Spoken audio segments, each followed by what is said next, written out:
Hello, everybody, and welcome to the Fortress of Comic News, episode 455. I am one of your hosts, Chris, alongside my co-host here, Mike. Hey. Hey, Mike. What's happening? Good to be here. And Chris is celebrating. I keep forgetting to mention it. Your Shrek Christmas hat. It's awesome. On this and where the hell did you find that? Below. Oh, dude. You know, I keep telling the wife we got to go to Five Below. And she's like, no, there's nothing we want in there. Which, man, is she There's wrong. stuff you want in there. She is wrong. What the hell? How did they get the rights to that? Five Below coming out strong this Christmas season. I don't know. They got some crazy stuff in there. They sometimes have graphic novels randomly too. Do they? Yeah, I don't know how they end up there, but like I think they've had some like Marvel trades in there before for like $5. I know Ollie's gets a bunch. Yeah, Ollie's has them. Yeah. Yeah, in my hometown, the Ollie's and the Five Below are like right next to each other. Oh, that's so funny. So yeah, if you want a bargain shop, you don't have to walk far. That's where you go. That's awesome. Oh man, the joys of the only thing I won't buy from those stores is like the furniture because I think every time I bought furniture from like Ollie's, one of the legs ends up like breaking while I'm sitting. It's good for like a year. Everything else is fair game though. It's so funny because they'll get like an energy drink or something in there every so often. Yeah. And so I'll go and I'll buy a case because they're always like super cheap. Yeah. And I know guys I work with like, oh yeah, I went to Ollie's and stocked up on it. I was like, yeah, did you check the expiration dates on those dudes? Yeah. I'm like, your stock is gonna go out of date soon. Yeah. Like, yeah. Might not want. That's why I get one case. There's enough preservatives in that crap. You'll be all right. You know. Like, I mean, I worked in that industry for a while. Like, I know, like that's a loose. It's not like chicken or fucking eggs or something. Right. But still. Yeah, you might want to. You might not need that many cases. Yeah. What do we have out here? Ocean State Job Law is the one that's like from Massachusetts that's come out this way. And like lawn furniture and like random shit. But I would say it's kind of like Ollie's. I think they compete with each other. So there's a big elephant in the room. We're going to talk about it in a little bit. But the whole Netflix Warner Bros. Merger was kind of crazy this week.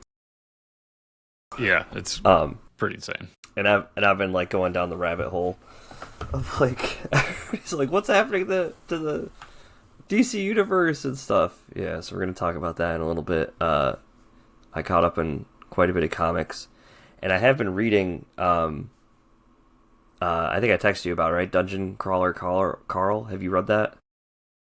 We talked about it a little bit. Yeah, you did text me about it. I think we talked about it prior to you reading it too. Yeah. That's one of those series I want to get into.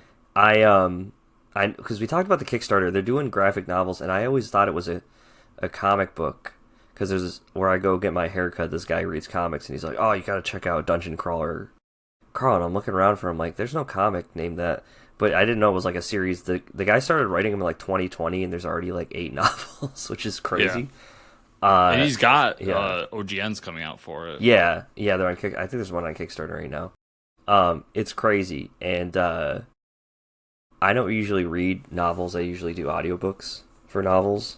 But I've been like flying through this. I'm almost done with it after like having it a few days, and it's like 400 pages.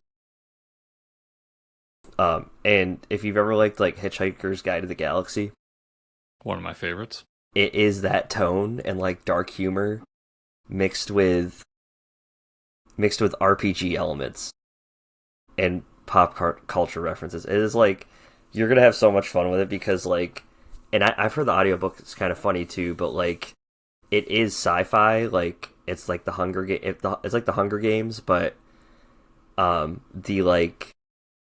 the Hitchhiker's Guide to it is like there's this big corporations that just grab planets and like harvest them for their elements.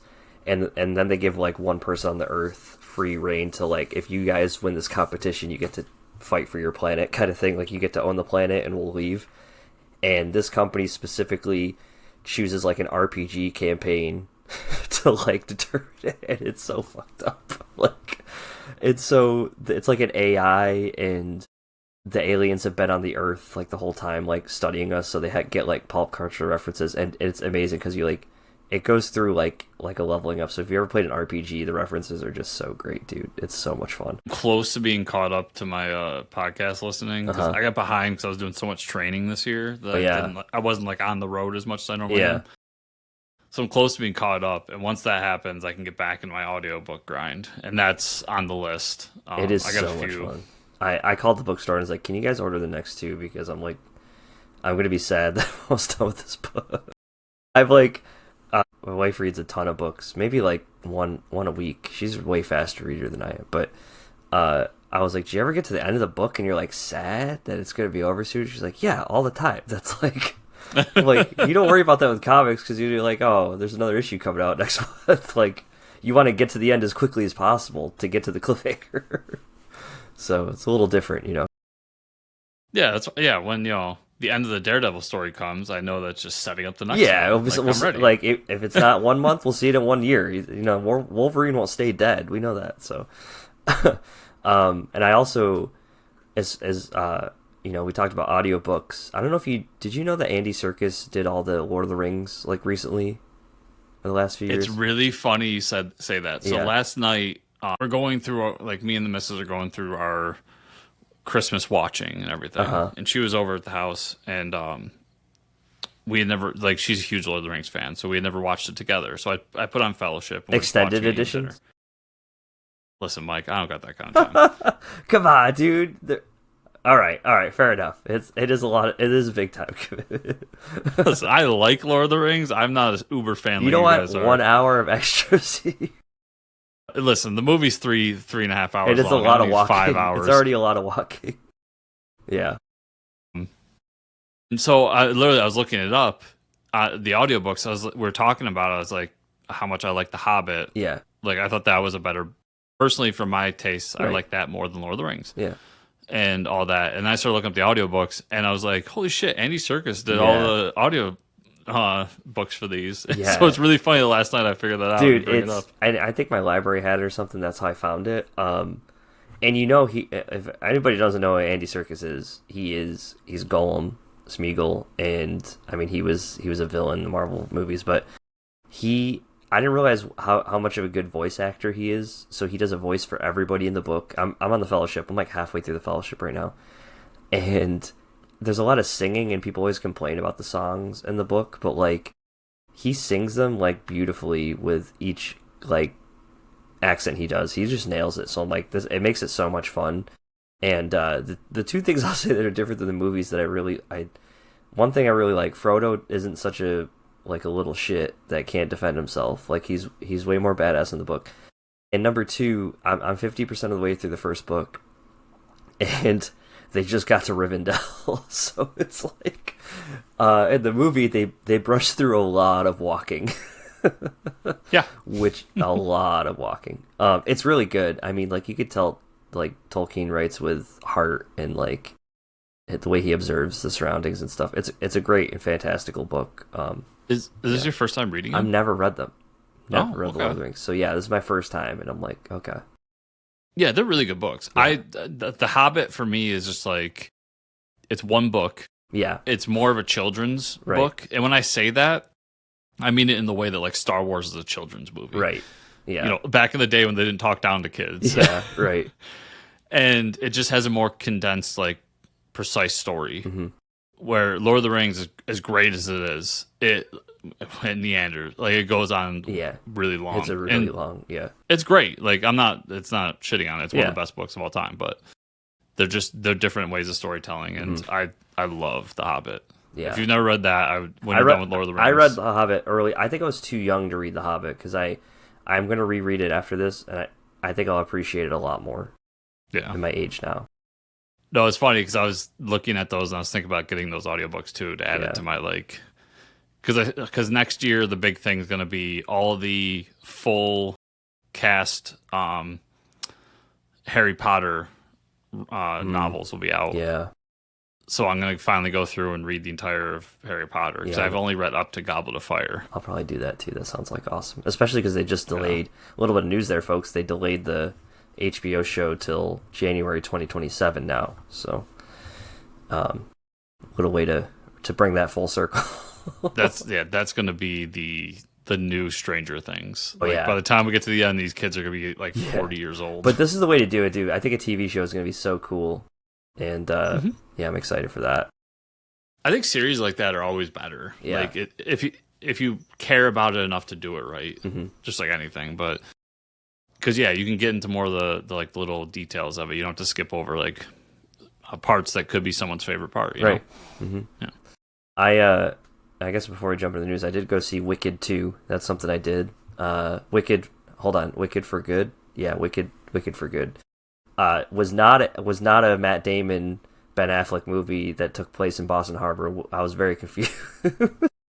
Wicked. But they're in that? No, it's the Wicked for Good. Like, you know what I mean? Like how Boston people say Wicked spot. Come on, dude. Dude, right. You missed my joke. It's okay. One of the greatest moments of being in Boston, I forget, like second or third year when I went to PAX East, was being in line and actually overhearing two Boston people talking and be like, "Oh, it's fucking wicked awesome, guys!" And I'm dying laughing. Dude, it is the best thing. The most Boston accent I've ever heard, and we're just kind of meandering because there's not a whole lot of news, but we got some good stories. So, I was down there for a beer expo, and it's like down in the Boston Harbor. So the dock guys are like the guys on the dock in the fucking cold are like the hardcore Boston guys, and they like shave with lobsters and shit. But they're like standing down there, and we're like waiting to get in the beer. We're like in line waiting to get in the beer expo, and the guy goes like, "Hey Jimmy, did you see that show?" And he's like, "Nah, what show?" And he's like, the show he's like, on cable. He's like, "Yeah, no, I don't have cable." And he's like, "You got to see this show." And so like, it's the most Boston accent because the guy was talking about a show. Still have no idea what show it was. No idea what channel it was on. I'm not even sure it was on cable. And these guys still had a conversation. They still wrapped it up with like, I didn't see that one. It's like, you guys didn't even fucking talk about anything. And it was like, and we were like my group and I that were there were just laughing our asses off. Like, this is the most Boston thing you could hear in the morning. Amazing. Yeah, it's a good time. Good time. But Wicked for Good. So Wicked for Good. Did you, I don't know if you'll watch the first one. You don't like musicals, but I know you like Oz. So I know you're torn between those two things. But I like the first one more. I'll say the second one's good. It's really good. There's some other songs and stuff. They made up a song for this one, and it's a little on the nose because it's called "There's No Place Like Home," and she like repeats it over and over again. I'm like, okay, well, that was really on the nose. I like the first one more because I was like more surprised that I liked it, I think. And then I had seen the musical in between the two movies, so I like there's a lot of things they set up that are like, oh, by the end of it you're like, oh cool, that becomes this. In the Wizard of Oz movie, you're like, this character becomes that. And I kind of wish I didn't know that beforehand, like seeing the whole play. I think it would have been a cooler reveal. I think it was good, but I think I like the songs and stuff in the first one, but still overall it's solid. Like I'm not the biggest fan of musical movies. I like to see stuff in live stage, but I think overall it's really visually like stunning and stuff, so it's good. A lot of my viewing recently hasn't been comic related, but I'll suggest it to one. I'll suggest to you. I want to see if you've actually watched it or okay. not. I might know what you're gonna say. Is it a Netflix show? No. Okay. One of them is a Netflix show. But anyways, okay. So the first thing, the new season of Ghost has been out. I think it's a great sitcom. So yeah, I know we want to watch that. Yeah, that's on our list. It's so much fun. Yeah. It's stupid and silly, and I really enjoy it. So definitely go check that out. The Netflix show I've been watching is that Death by Lightning. Oh, what the hell is that? That's about Andrew Garfield. Oh, and like his election, and then his inevitable death. Now I haven't gotten that far. Excuse me, but I'm only it's 4 episodes. Okay. Just a limited series. I'm on the 3rd episode, almost done with it. And I'll say it's really good. It's got Nick Offerman in it, plays his vice president. It's just a really well written, well acted show that, like, I think even if you're not like a huge history buff, you could get into it just because of how it's done, because everybody feels real. They don't like Nick Offerman's character is a harbor man who like is a little bit does things that skirt the law and is a little bit of a drunk and like you can tell that it's a little more realistic in how people would actually act. Okay. And it's not trying to like glamorize everybody to be this like perfect thing. Yeah, right. You know? And there's a lot of money in it. Like that show is really well shot and everything. So I saw something with Nick Offerman. I guess I didn't realize it was a Andrew Garfield. Yeah. That's kind of crazy. Yeah, that's interesting. No, I didn't know about that. And you'll see as you watch it, there's like Nick Offerman's the big name, but there's a bunch of people in it that you know. You recognize, yeah. But you may not know their names. Those like characters that always pop up and stuff. Yeah, exactly. As Ahsoka climbs everything right next to me. She's just jingling away. She's all right. And then the one I want to recommend to you. Yeah. And I want to know if you've watched it yet. Okay. Have you watched Landman yet? No, what the hell's a Landman? Okay. So I went down the rabbit hole with this one too. Landman is the new Taylor Sheridan show. Billy Bob Thornton. With Billy Bob Thornton at the lead. Okay. And if I know you were big on Yellowstone like I was. Yeah, Yellowstone's really good. This is the spiritual successor. Like this is Sheridan is putting everything into this. He's writing like all the episodes. Oh, wow.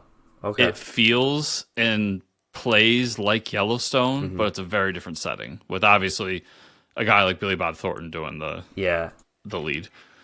Yeah, I like Billy Bob Thornton. Taylor Sheridan's really good creator. Yeah, it's Taylor Sheridan. So he works for like an oil company. Okay. So it takes place in like modern day, but he works for an oil company and he has to do all this weird stuff and gets into kind of the similar like how things happen skirting the law in the industry, kind of like how in Yellowstone. Yep. It didn't go as far as like in Yellowstone when they had the killing place where they murdered people and threw them down. This is my special cliff. I'm gonna shoot you and throw you off. But he does have to deal with like the cartel, and making deals with them to kind of stay out of their business, and it does get as like hardcore as that and everything. That's cool. But anyways, I went down the rabbit hole and Taylor Sheridan. I now am like a fan of his. Oh yeah, because he's doing that show that Stallone's doing. Yeah, Tulsa King, and he's also the creator of the one that Jeremy Renner is doing. Yes, and I haven't watched that one yet. I haven't watched either of those, but I'm like... Mayor of Kingstown. Yes. Yeah, Kingstown, yeah. Those immediately have jumped up my list of like, I need to check this out because this Sheridan guy has something right now. Like there's something about his voice that's really speaking to me. He wrote that movie Sicario, which is a really good movie. About the narcos or whatever. Yeah, and then I found out that he's also an actor. So he was in Yellowstone. Oh, he was? So remember the guys that had the dancing horses? Yeah. Remember the lead guy that was always giving them crap? Yeah, and like that was him? That's Taylor Sheridan. Okay. And then to go even further back, he played the deputy sheriff in Sons of Anarchy. So as soon as I saw his face, I was like, holy shit. Like, that's crazy. Yeah, so I've overnight the past couple of weeks, because I watched all season 1 of Landman, and they're doing season 2 right now.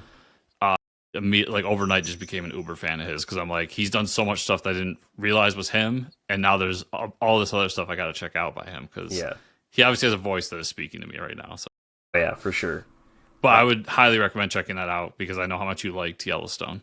Yeah, and another show. I mean, I'm rewatching I'm rewatching part 1 of Stranger Things again. I've already had it rewatched. Yeah. But have you watched it yet or no? No. So that's the funny part about the Death by Lightning thing is that I didn't have Netflix because I was using my parents' Netflix, and they just went down to Florida last month. So when they did, it got transferred over. So I haven't had it for like 3 or 4 weeks. And literally yesterday, 2 days ago, I was like, I kind of want to watch that Stranger Things. Yeah. And then Bert Kreischer's new show coming out, and then there's that Frankenstein movie I still haven't watched. Yeah, there's a lot of shit on there, yeah. So I'm like, okay, so I'm paying for it. I turned it on, and the first thing that pops up is the Death by Lightning. I was like, oh yeah, this looked interesting. And then click, and I just immediately jumped into that. Forgot about the Stranger Things will be there when you get done, though. But then I also was reading that it's not done. Right, so they released, it's four episodes. Yeah. And then the next 3 episodes are on Christmas. And then the last finale is on New Year's Day. Okay, so it's not a long wait then. No, but you should watch them because there was a lot of spoilers, like what happens. It's really good. Yeah, that'll definitely be next. Yeah, we'll probably get to talking about that before the end of the year or something because it's pretty good because then we can like anticipate the Christmas episode. Yeah, that's the promise I'll make it. I'll watch it before we record next, so we can talk about it. Yeah. Good. All right, and another show I was watching is called The Last Samurai Standing on Netflix. Like, my cousin was telling me about it. It's like, so you can watch English dubbed or Japanese, but it's like six episodes. It's about the last like samurai in Japan, not starring Tom Cruise. They're all they're all Japanese characters. Japanese natives, I should say. But it's really good. It's like the Hunger Games, but with like all these crazy swordsmen fighting for each other while like the government bets on them of like who can get to this end point of this like race without dying. And the characters are like almost like anime style. They all like use different weapons, but it's like, you know, it's really sad because like everybody's towns are being blighted with a disease, and like he's only in this tournament to like make money to help his family. So really good. The fight, like the sword fighting in it is insane. Yeah, there's like a scene where he takes on like 8 guys with guns with just this like samurai sword and just like slices them to pieces. It's amazing. So highly recommend it. All right, we're gonna get into the news, folks. So we heard that DC Films showed a closed door trailer for the upcoming Lantern series.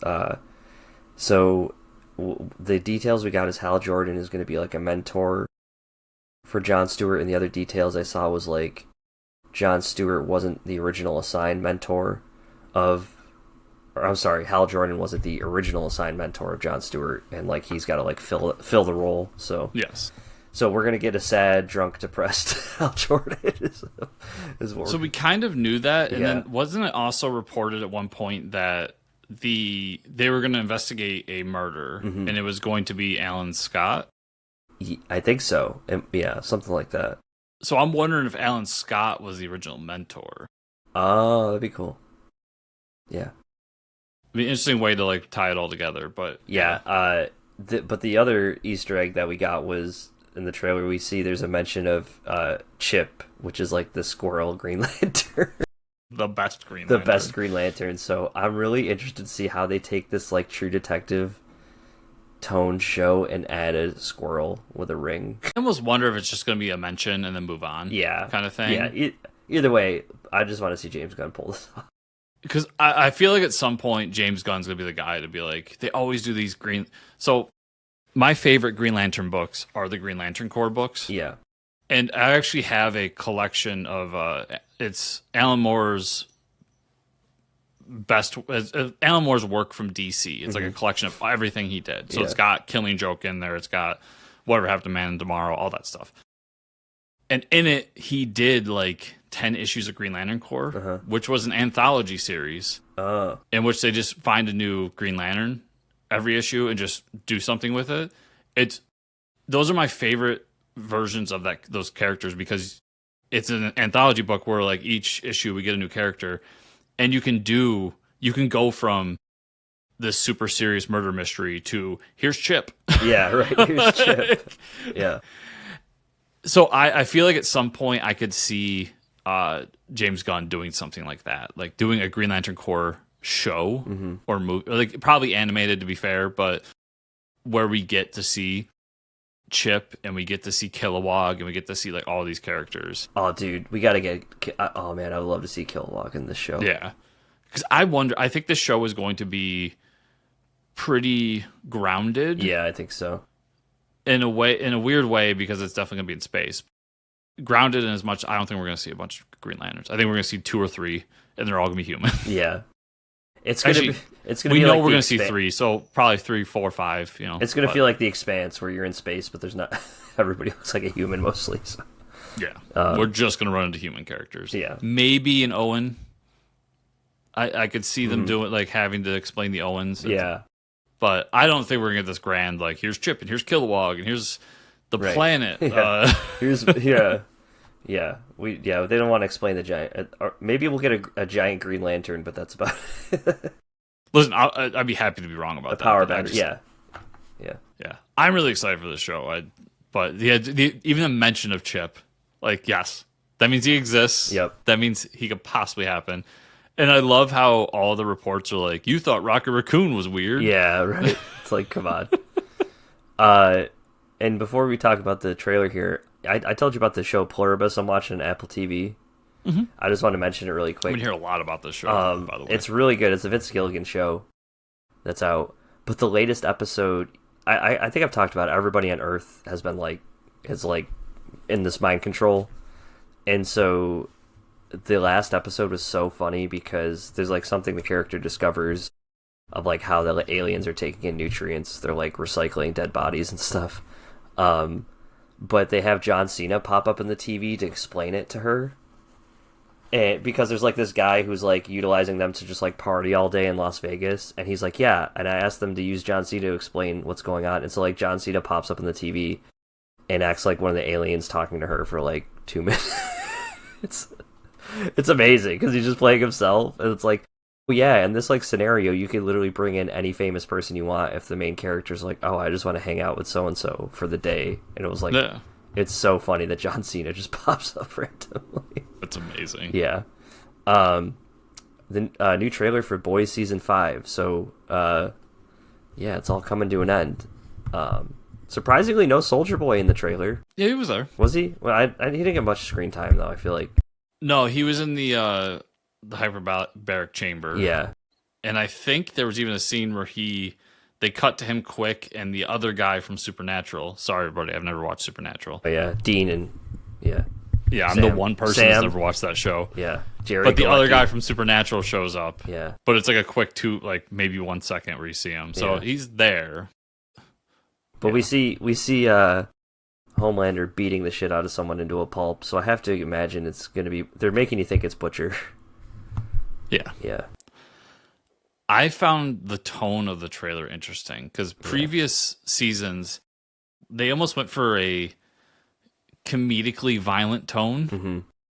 And this one felt much more somber, serious. Yeah, like straight, like action drama. Yeah, like we have a mission. And shit like it's getting serious now. So I found the tone interesting. Yeah. I found what people are saying about the new season, like Carl Urban and other actors, interesting that like there's going to be that shocking moment in episode 1, but it's not like other seasons. So I think somebody big's gonna die, like Mother's Milk or Dewey or somebody. Yeah, but it looks great, and it's one of those. I think 5 seasons is good. Yeah, like I think it's a good time. It's a good time to end it. Yeah, it feels right. So. Yeah, but not till April, man. That's crazy. What was it? I know. 4 more months. Damn it. 5 more months. Hey, I got nothing to watch in between that. I know. Come on, dude. We weren't talking about any of that shit. Some movie news. We'll talk about this one first because we'll talk about the other one more. DC has cast Scarlett Johansson in a mystery role for the Batman Part 2. That's a big name. So people are thinking it's a big role, Chris.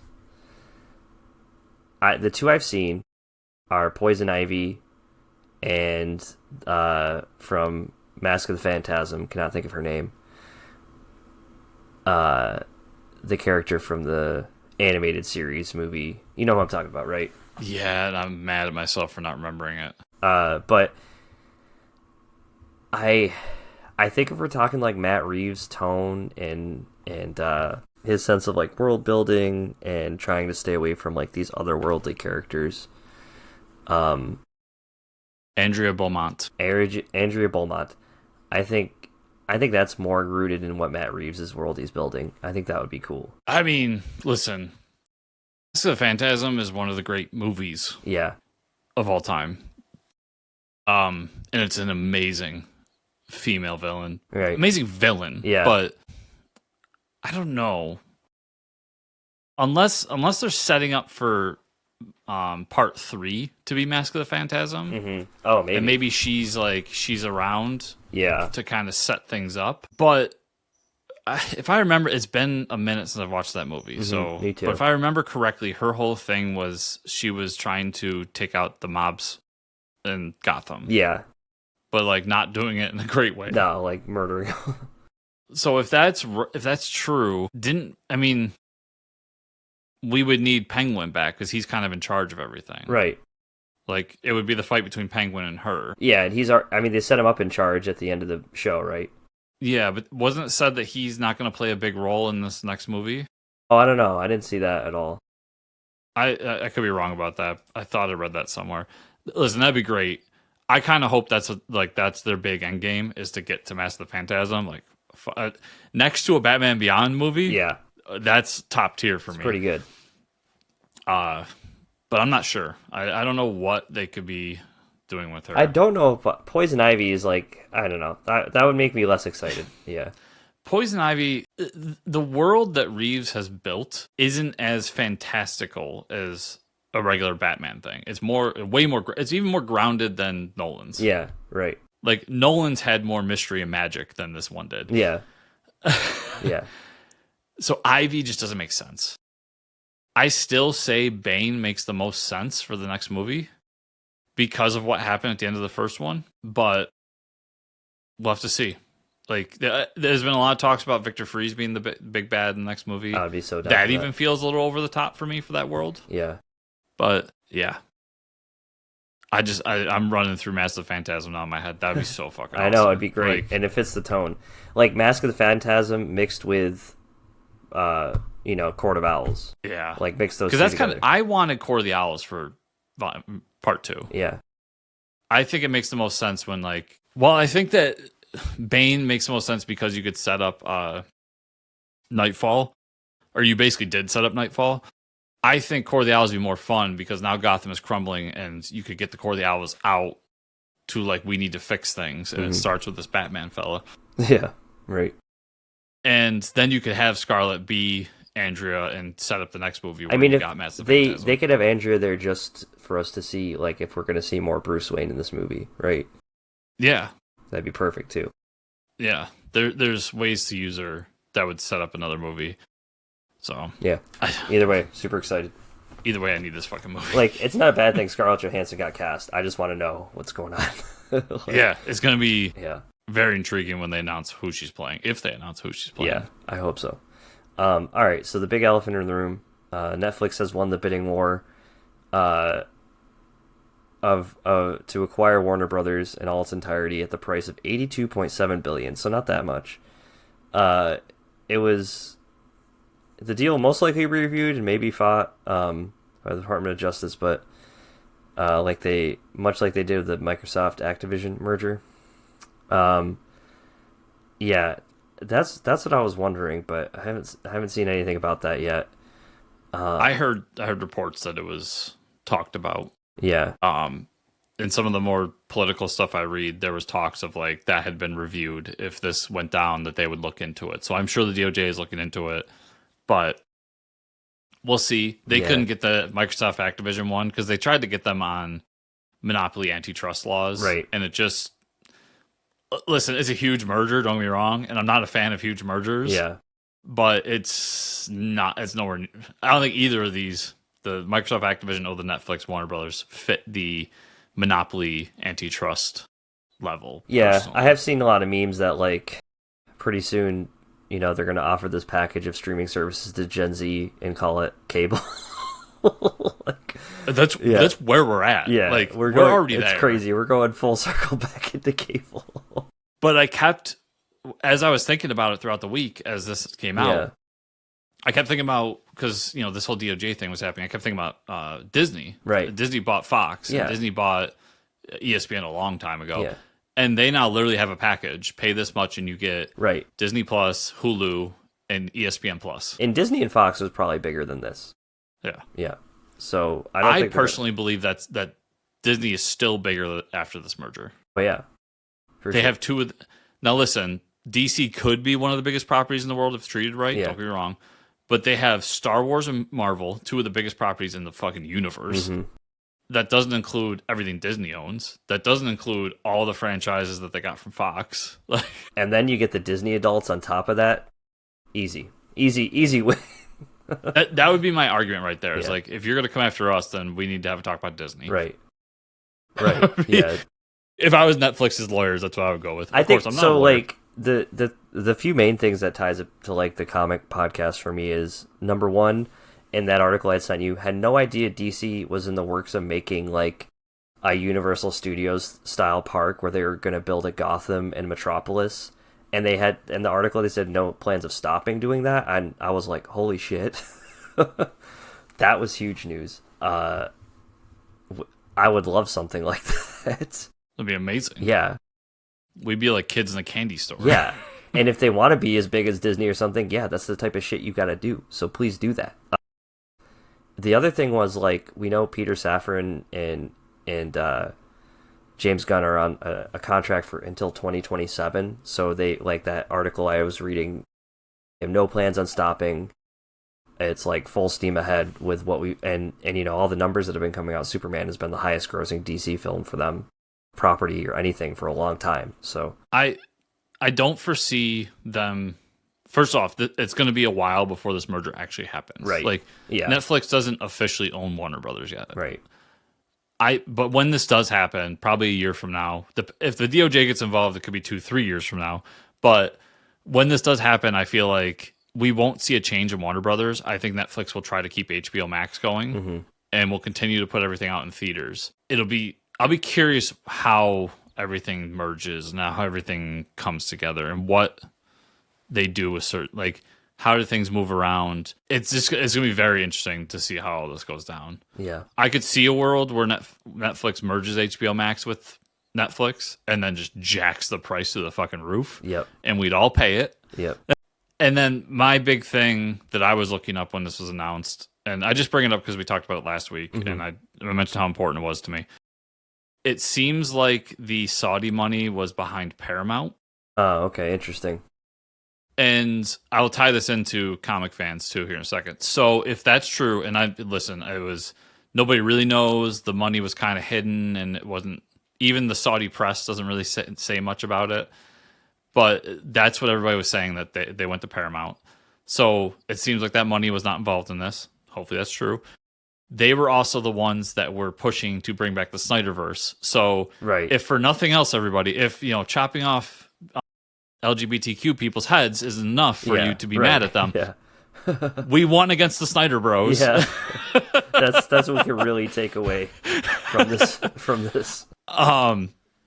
So if anyone was worried about the whole Gunn Saffron thing, you can calm on that, because it seems like right now that Netflix was not one of the ones saying, let's bring back the Snyderverse.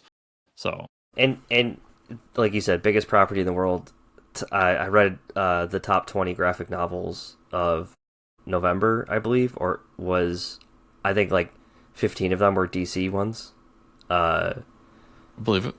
DC is booming right now. Not a shot at Marvel, it's just DC's doing really good. And I don't know who else you put in front of it instead of James Gunn right now, because this is like the best it's ever been. So yeah, it's stupid to touch it. For the first time in my life, I can say that I have faith that every DC, like when a DC movie comes out, I have the faith I had back when Marvel was in its prime, that the movie will be good. Even if James Gunn isn't directing it, right? I just have faith that there's somebody with a plan that makes me want to watch all the movies, not just some.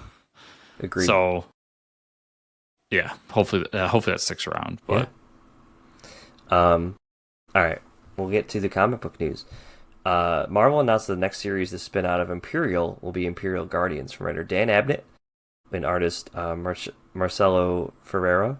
The team will include Captain Marvel, Gamora, Darkhawk, Amadeus Cho, and Cosmic Ghost Rider. They were assembled in secret by Maximus, the grand orchestrator behind the events of Imperial. The team of heroes represent an exciting mix of characters from different corners of Marvel's universe, including Captain Marvel, Gamora, Darkhawk. Darkhawk's like he's like the Batman, right? No. I'm thinking of Nighthawk. Yes. Okay. And following up the biggest developments of Imperial, the series will serve as a centerpiece of Marvel's cosmic storytelling. Darkhawk is like, when you look at him, he was a 90s character. Yeah, for sure. Much. Yep. And you could tell just by his design. So he has a Batman-esque look. Yeah. But very like, he's actually has powers. Oh, okay. Cool. Yeah. So this is the new Guardians of the Galaxy, basically. Yeah. Now the Guardians of the Galaxy have kind of disbanded. And this is supposed to be, as it says, the centerpiece of Marvel's cosmic storytelling. So I'm in for it. And it's Dan Abnett. And I'll always have, when they announced it was Dan Abnett, I was shocked because, Dan Abnett's been at it for a while. I don't know what his situation is, but right. I figured maybe he was done doing ongoing books. Apparently not. And Dan Abnett is the orchestrator of one of the greatest Marvel cosmic books of all time. So I'm here for it 100%. That's Annihilation, everybody. Sorry. But Annihilation is just one of my favorite books ever. Yeah, I'm 100% here for it. Even if I'm not thrilled about the cast. Amadeus chose whatever. Sorry to certain friends of the show, but Darkhawk's whatever. And I'll be interested to see how he handles Cosmic Ghost Rider. Because that felt like a very Donny Cates character. And I don't think anyone's really handled him well since then. We haven't seen much crazy stuff happen with him. So. Even the Stephanie Phillips book was kind of okay. But I'll be here for this one. I love Cosmic on both sides of the aisle. But Cosmic Marvel has my heart ever since Annihilation. So yeah. Image Comics announced a new title, The Thing on the Doorstep, from writer Simon Burks and artist Willie Roberts, with a really creepy cover, by the way. The Thing on the Doorstep draws readers into the shadow labyrinth of friendship warped by forces not meant for human witness. Daniel Upton and Edward Derby have been bound together since youth until the day Daniel puts a bullet in his closest companion with the bleak walls of Arkham Sanitarium. The wall evidence damns him. Daniel claims innocence, hinting at horrors that mock reason itself. Within these pages, readers uncover the terrible truth, the birth of a doomed relationship, and Edward Derby's gradual surrender to realms of dread that lie just beyond the fragile veil. Creepy cover of like the bent neck person, and the interior art is really good. So this seems like a really good Image horror book that I'd probably end up checking out. Yeah, when I was reading about it, it felt like a Mike S. book. And it's called Arkham Sanitarium. Come on. Well, they say in there it's based on H.P. Lovecraft stuff. So if you're a Lovecraft fan, like, this is going to be up your alley. This is it. I think that's. It looks cool. Yeah. It's one of those, when it comes to horror stuff, it either has to be right down my alley, or I have to hear it's amazing before I check it out. So this will be, if I do check it out, I'll be checking out in trades down the line. Yeah, you can wait for me to read it. Yeah. Speaking of books, read quite a few books this week. Hell yeah. Do I see a couple trades there too? What you got there? You do. Oh shit. Alright. I honestly don't know. I think this is just from the last couple weeks, so I'm just going to read them as I... Oh yeah, I want to talk about JSA. JSA number 14, and if anybody wants to read JSA, pick up last week's issue. This is like the starting on point. This is the JSA Year 1 book, with Lemire still on it.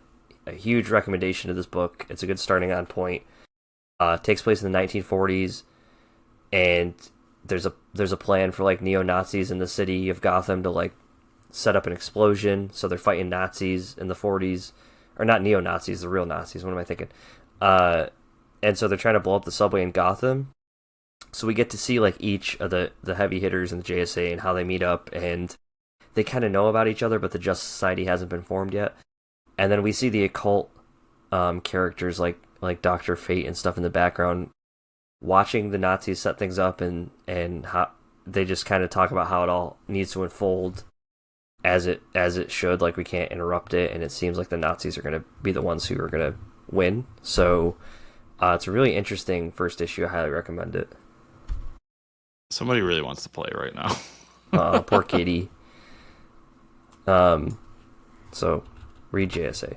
DC KO Superman versus Captain Captain Atom #1. Did you read this? Oh, dude, insane. I'm not reading the Versus book, so I'm sorry. So this one's like a crazy. They almost treated it like a fight video game. Captain Atom versus Superman is a lot of fun. Round 1, Captain Atom wins. Like he just obliterates Superman. Like I think he turns into radiation and obliterates him or something. I don't know, like kryptonite. It was really cool. So after they lose, they get round 2, so it's like 3 rounds, and they get to choose a different version of themselves like throughout reality and time. So like the like Kingdom Come Superman shows up, and he picks the gold Superman, which is like Superman, not 1 million. I can't remember like what I forget which costume he picks, but it's like a gold one. I want to say it's not Superman 1 million either. Well, that one was blue. Yeah. Superman Prime 1 million. Yeah. Yeah, it was is that what it is? Prime 1. Yeah, it's Superman Prime and the DC wiki. Yeah. And then we see like Captain Atom, so then like obviously Superman wins that round. And the third round is crazy. Like Captain Atom goes to his origin. He's like, this is how I'm going to defeat Superman. He like teleports back to his origin to like set off the nuclear bomb that gives him his powers to kill Superman. And Superman absorbs the nuclear bomb and becomes Captain Superman, like Atomic Superman. He's like, yeah, this was your mistake, and like beats him. It was a crazy issue, dude. I was like, this is what I wanted out of a fight issue between Captain Atom. So I think they landed the tone perfectly. So, did you read KO 2? Yeah, I'm going to read KO 2, yeah. Yep. I read it, yeah. Well, you haven't read it? No, I have read it. I'm going to talk about it, yeah. Does that take place before or after? It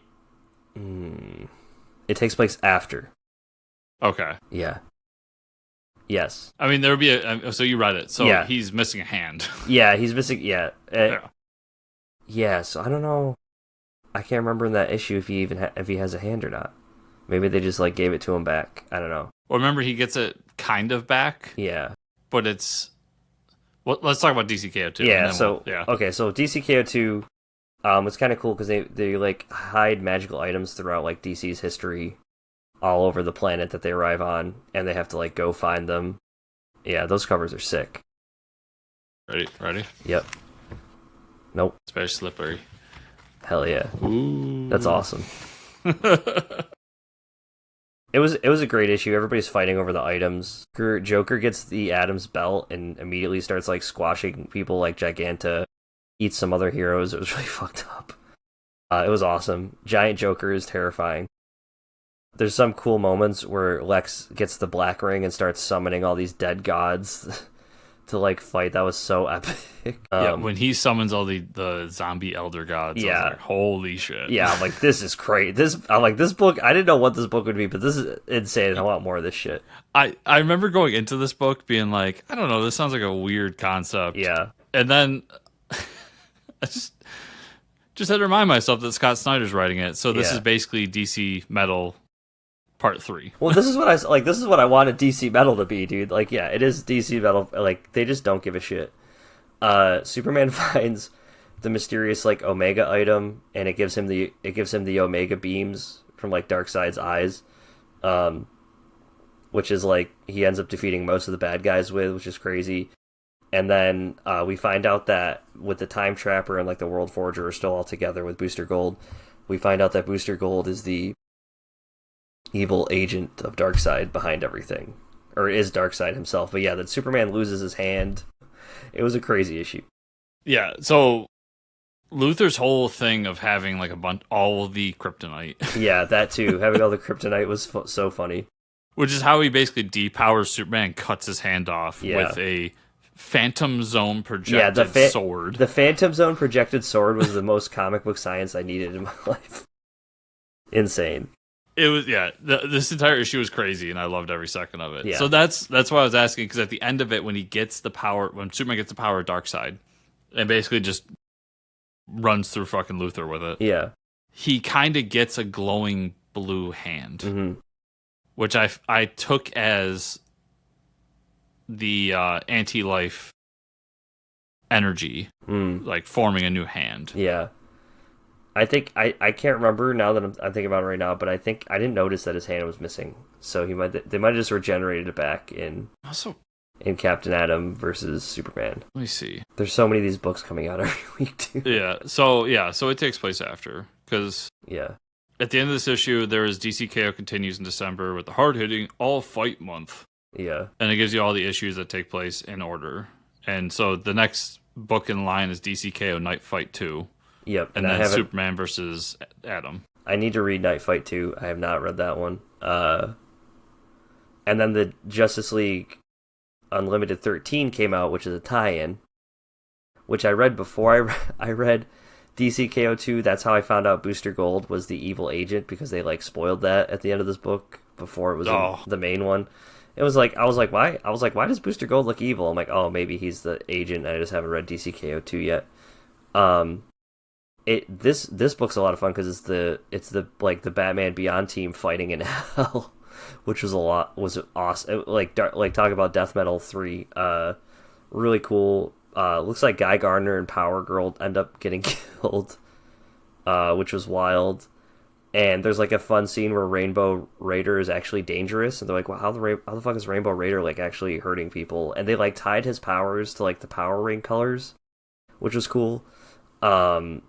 And then Alan Scott dies of wood. He gets killed by his one weakness, wood. So they're like in hell, and the demon he's like, yeah, better than having wood as like your fucking weakness. And like the demon turns into like vines and shit, and like impales him and kills him. And I'm not gonna go too far with this joke, but DC didn't think through making him gay. No, they did not. They did not. His one weakness is wood. Come on, guys, really? Did you not think about that? I must surrender to the wood. It's amazing. And they're looking for Neron, who's like behind all this. He's like the head of hell. So, but yeah. Alan Scott dying sucks, but also he gets impaled by wood. So it's like he dies a happy man. So dies doing what he loves. Doing what he loves. Amazing. This is actually, I didn't realize Kevin Smith wrote this issue. How did I not see that, guys? That's amazing. There's some other books I haven't read. Absolute Green Lantern 14 I haven't read. Batman number 4 I read. It was a great issue showing this new Minotaur villain. It's always a little iffy when you bring in a new villain, but I like this one. I think he's kind of like a Black Mask, where he's like a criminal headmaster, but he's like controlling the gangs and like murders their families and stuff in front of them, and kind of controls what's going on in the city. And Batman's kind of going around trying to piece it all together. So I'm really liking this version so far. What was that, really? No, I'm still going. I don't know if you read Batman. I didn't. I was going to say, we didn't talk about news because it's not newsworthy. Yeah. But the last issue of Hush got pushed to fucking May. Oh my God. So, and by last issue, I mean the last issue of the first part of Hush, because it's going to be 12 issues altogether. This is crazy. And there's now a theory going on online that, so the original Hush, Jason Todd was supposed to end up being Hush. That was supposed to be the big thing. So the feeling is that now they're going to do that. Uh-huh. And with Batman, they're doing the whole Bat Family thing. At least I'm behind 2 issues now, but they're doing a lot of Bat Family stuff. They are, yeah. And we haven't seen a ton of Jason Todd. I don't think we've seen him at all. Yeah. So I was reading a theory that they're purposely not bringing Jason Todd into the main Batman book because he's going to be Hush 2 years from now when Jason Lee eventually ends this whole thing. Oh my God. This is crazy. Having taking over the Batman main title and then letting the Batman main title continue. It's a shit show, but they're still making money. So, unless they idiots like me are going to buy it. Yeah. So unless they make Jason Todd the Minotaur villain, and they're like, wait, we fucked up here. I honestly think they're gonna make him Hush, and then what the weird thing with this is that they're going to continue the numbering from the old Batman series with Hush. So even when they go away after issue 6 and come back however many months later, they're going to continue that numbering. So we're gonna have 2 different numberings of Batman's going on. It's crazy. Yeah, this is all fucked up, and then that's gonna be late because Jim Lee is a busy man. Yeah, I get it, but got some other don't put out a book, right? Don't put out. And we're not going to see Jason Todd in that time, assuming this is all true, just to get a reveal we already knew was coming. Yeah, it's crazy. It's a shit show. But Absolute Wonder Woman 14 wraps up this 2-story arc about this energy villain. Absolute Wonder Woman like prays to Gaia to get her help, and it's really badass. We believe she gets visited by Zatanna in her dreams that like puts a spell on her in her sleep, so that was cool to see another villain or another character. But then we get the notification that at the end of the issue, she has to go to Gotham because something is going on. And she has to go to Batman because something's going on in Gotham with like the underworld, I think. Yeah. So this is going to be the crossover, which is great because I think Batman and Wonder Woman are my 2 favorite out of them, so hell yeah. Justice League versus Godzilla versus Kong, number 2, number 5. So we get the big Superman versus the big Godzilla and Kong, and then we have Green Lantern in a mecha suit that he's built for him, like this giant like Megazord Green Lantern suit, which is like is what you expect. So like then they're fighting against like King Ghidorah, Rodan, all these other Godzilla villains, and they lose. Like so, the monster like King Kong and Godzilla lose. King Kong goes back into the center of the earth to like run away, and Luthor is still working on stealing all the Titan energy. It's just like this is a big action figure book. Like it's the same thing as the Marvel Universe one. Mm-hmm. It's fun. It's a lot of fun. Like I need to catch up on those. Yeah. I'm behind on both the Godzilla. Yeah, I was gonna say the other Godzilla. I'm reading the other Godzilla book, the Marvel one, destroys the Marvel Universe. I think it was a cool ending. There's this huge mech suit, another mech suit, but this one's from Wakanda. Has Spider-Man piloting it. We get a huge soul sword from that. Soul sword is a sword in Marvel, and then Hank Pym, with the Pym particles, enlarges it, so we get a giant sword on the mech suit. And then Cap's shield is also made giant, so we get this giant mech suit holding a giant Cap shield and a giant sword.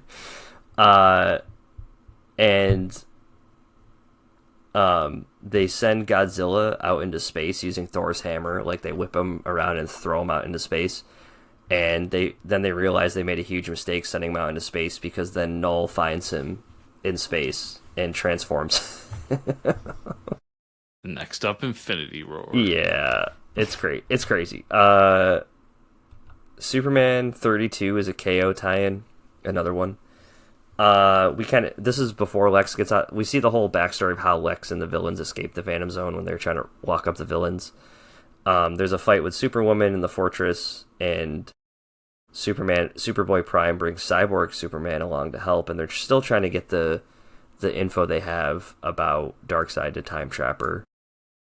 So that's kind of the backstory there. Absolute Batman number 14, crazy. Did you read this? I didn't read any of my absolutes this week, dude. Okay, I'm gonna be honest with you. Yeah, I love Absolute. I'm gonna talk about what I did read from this week. It was a couple books. There are books now that I'm enjoying so much that I'm enjoying them more than Absolute. Okay, that's fine. Yeah, you got to read Absolute Batman 14. It's like tomorrow or the next day. Okay, it'll be read. But yeah, it's the fight between. I'm not gonna spoil a lot, but the final fight between Beta Batman was epic, and I'm just gonna say that. And we know that Joker is coming in the next issue. Batman Superman World's Finest, number 45. This is a crazy issue. Joker and Lex Luthor teaming up to steal a device that gives them like unlimited knowledge. And it gets them, they steal it, and it causes them to fuse together as one villain. And it's a wacky issue. The device is like, so they first have to fight with Hawkman because the device was like in a museum that Hawkman was guarding. So this Batman Superman World's Finest run is like probably some of the best comics from Mark Waid in a long time. Like this run is going to be like cited as like this is a staple that you must read, I think. Actually, so we were talking in the comic shop, by the way. Yeah. So I've had this prediction that I think I've said in the show that this whole crossover thing is going to end with a 4-issue series of some sort.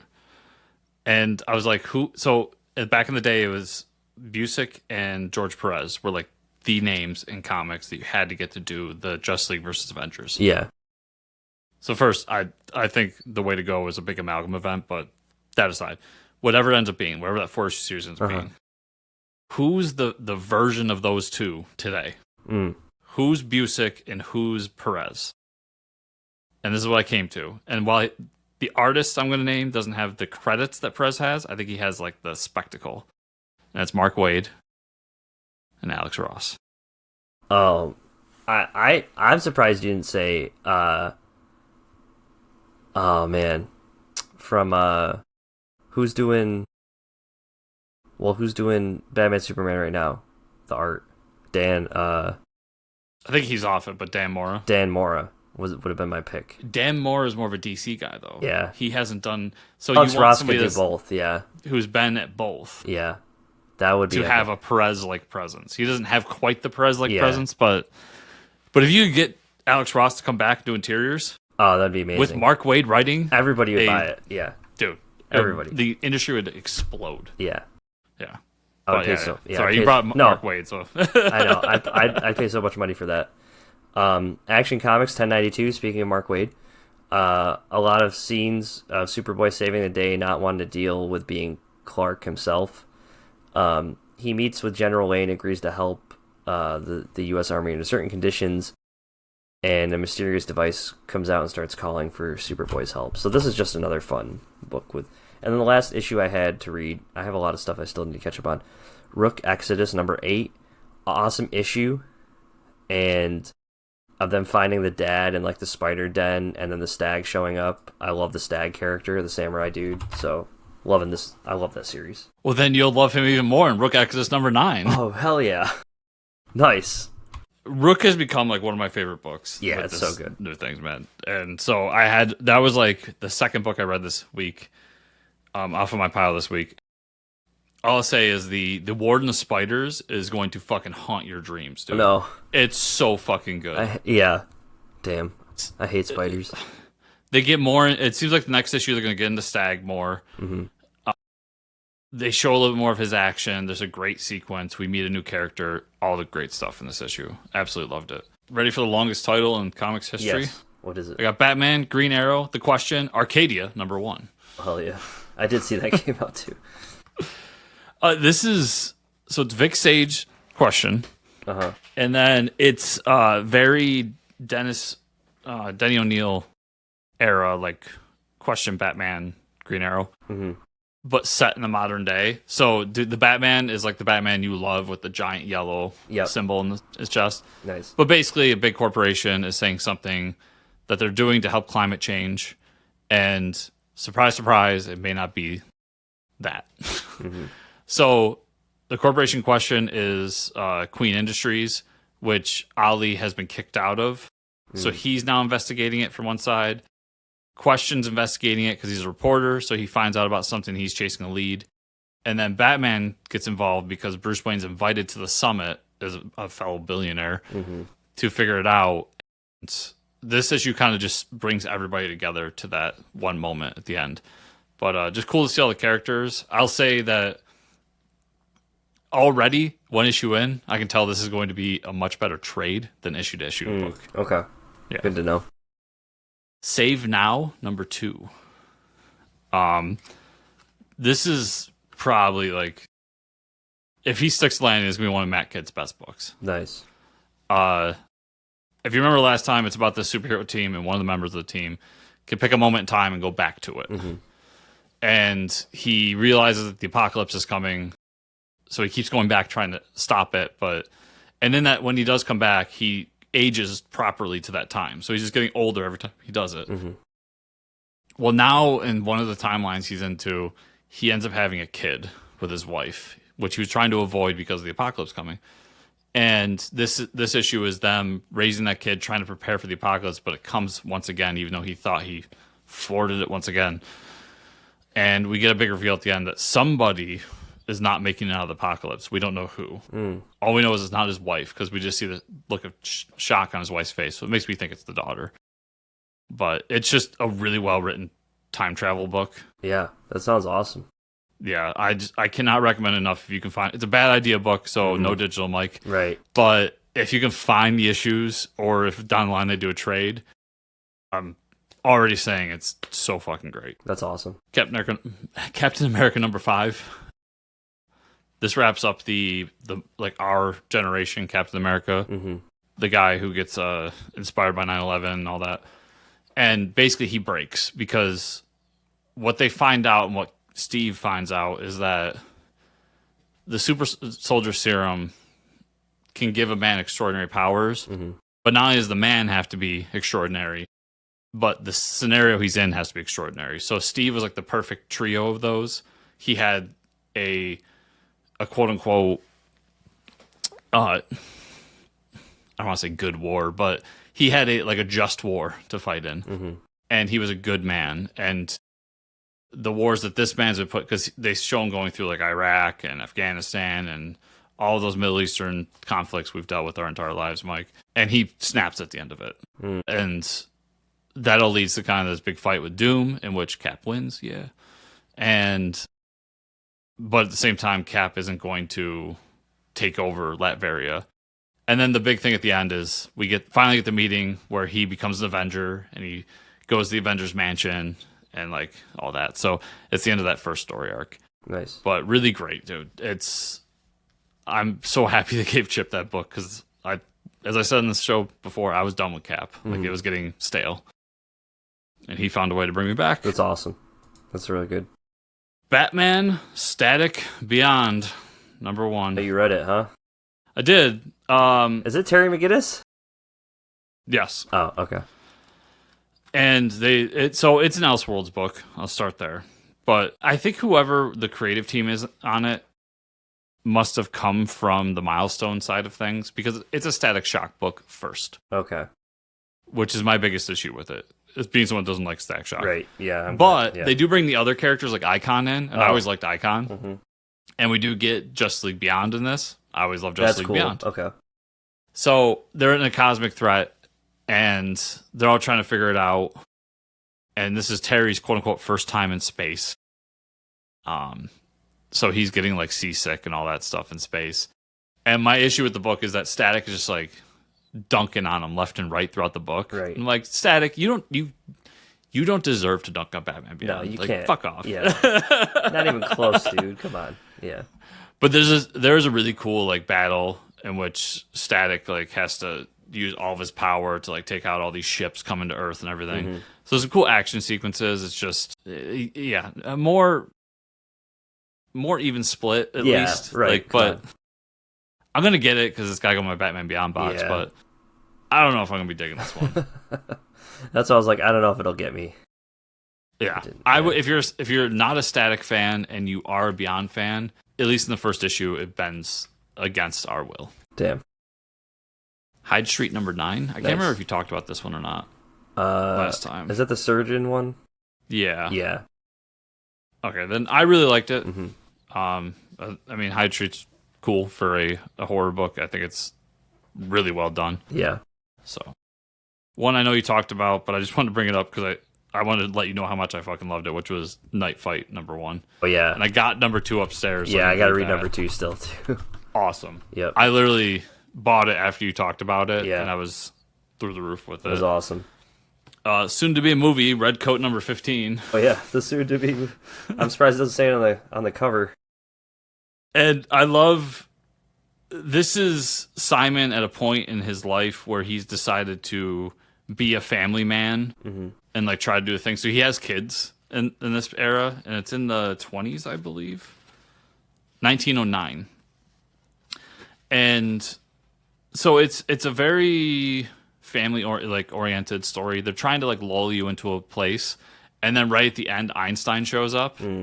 And they have like this whole like, oh, good friends meeting each other and everything. And Einstein's like, hey, I didn't come here just to be like cool. Yeah. I just want to let you know that Benedict Arnold's back. Of course. And if you remember back from issue 1, Yeah. that's the guy who gave him the power. So awesome. Alien versus Captain America #1. Hell yeah. It's everything I wanted, Mike. Nice. It's literally the Nazis go to find, and by Nazis I mean Baron von Strucker. Yeah. Goes to find the aliens, is able to basically take control of them in a way and try to use them for the Third Reich. Oh my god.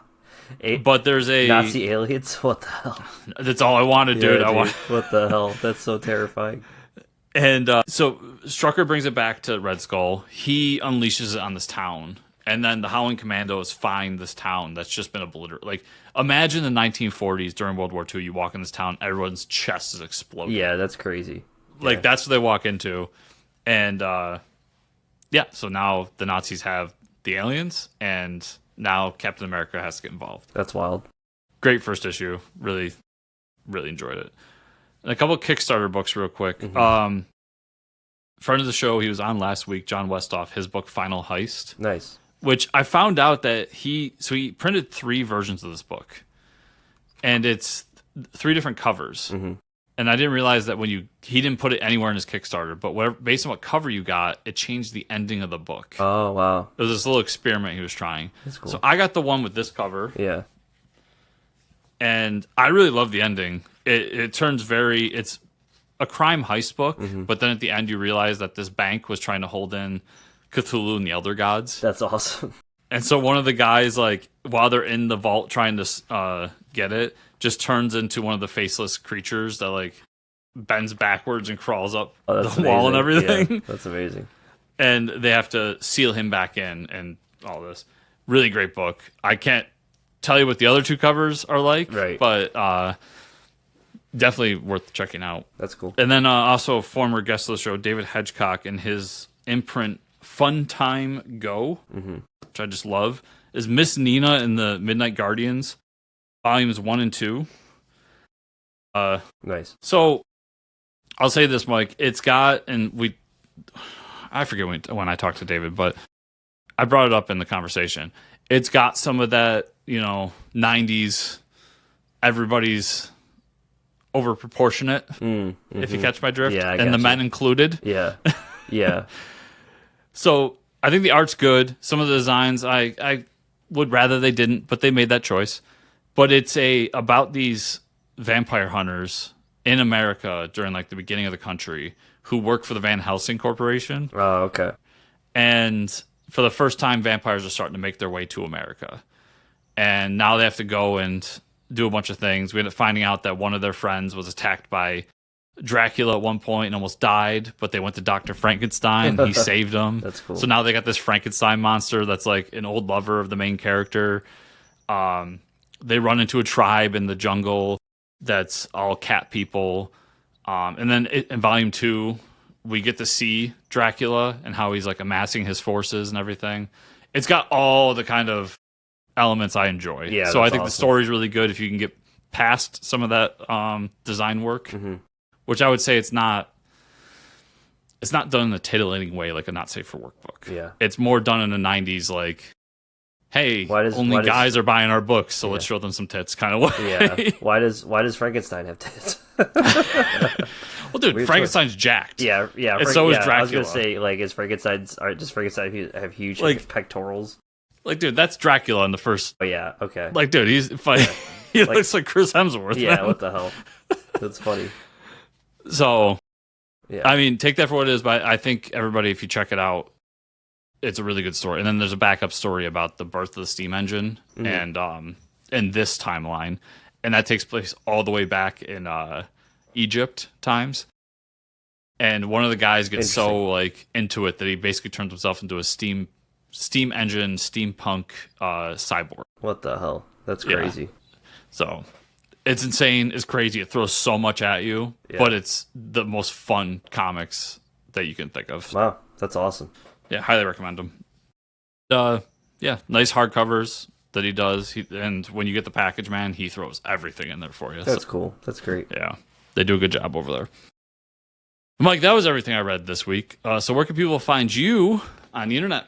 You can find me at Fortress Ricker on X/Twitter. Where can they find you and or the show? You can find me at Fortress Chris on X or any other social media network you can think of. And also at chriscomicscorner.substack.com. If you want to find the show, it's at Fortress Pod on X and other social media networks, as well as fortressofcomicnews.com. We're always forgetting to mention that we put up the books that are coming out this week and what our picks of the week are and all that stuff. All that good check info that out. for people. Check it out. Yeah.